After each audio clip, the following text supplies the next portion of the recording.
नेत्र खोलेंगे, करो ध्यान साधना। भोजन की शुरुआत तीखे और अंत मीठे से क्यों?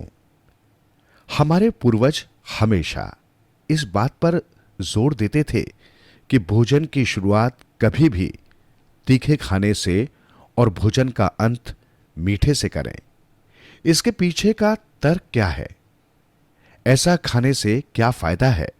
शास्त्रीय अभ्यास करने पर पता चला है कि जब हम तीखा खाते हैं तो शरीर में पाचक द्रव्य तथा अम्लीय द्रव्यों का स्राव होना शुरू हो जाता है, जो पाचन क्रिया वृद्धि करने में मदद करते हैं।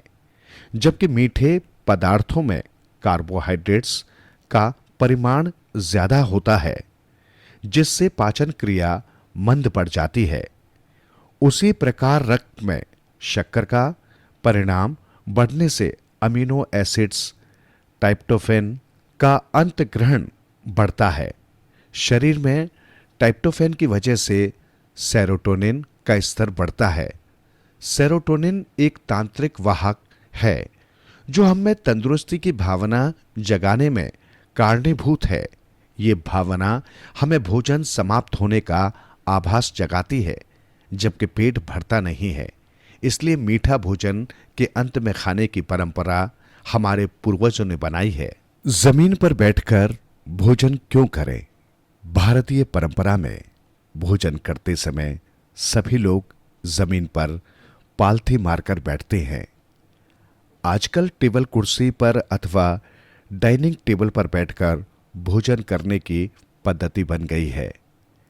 धीरे धीरे नीचे बैठने की आदत छूटने से कहीं पर भी बिना कुर्सी के बैठना मुश्किल प्रतीत होता है। लेकिन जमीन पर बैठकर भोजन करने के अपने अलग फायदे हैं। हम जो पालथी मारकर भोजन करने बैठते हैं उसे सुखासन कहते हैं।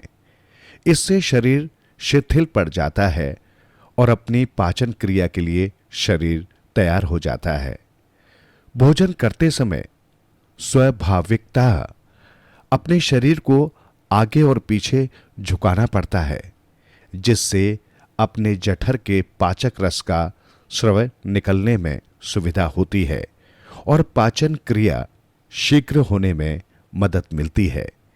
इस पाचन क्रिया के अलावा नीचे बैठने और उठने की आदत की वजह से अपने घुटनों के जोड़ लचीले बन जाते हैं, जिससे उम्र के साथ आने वाले जोड़ों में अकड़न से भी मुक्ति मिलती है और इन जोड़ों का दर्द कई साल देर से शुरू होता है। जमीन पर भोजन करने बैठते समय थाली के चारों ओर पानी फेरने की पद्धति रूढ़ है। कारण जमीन पर छोटे बड़े कीट हो सकते हैं जो थाली में आ सकते हैं। थाली के चारों ओर पानी का छिड़काव इन कीटों के थाली प्रवेश में अवरोध निर्माण करता है।